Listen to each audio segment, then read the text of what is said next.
28. janúar.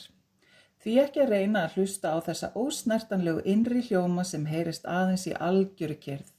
Þegar þú kemst í samhljóma við leiðir andans, í fullkomnum friði breytist allt líf þitt. Djúp innri friðsönd og hugar og geislar frá nærveru þinni.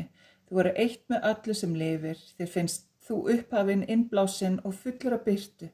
Því öll tilvera þín er fyllt guðlegu ljósi mínu. Þú skilur ekki með hugunum heldur með æðri vitund og hjartanu.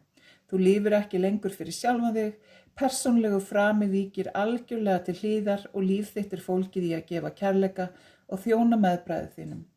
Eingöngu þegar þú gefur, finnur þú þessa dásamlegu innri gleði og hamingju sem enginn og ekkert getur tekið frá þér. Gleðin kemur með þjónustu og þjónustan með því að helga sig starfinu. Helgaðu sjálfan þig mér og minni þjónustu. Finndu sjálfan þig vaxa leið.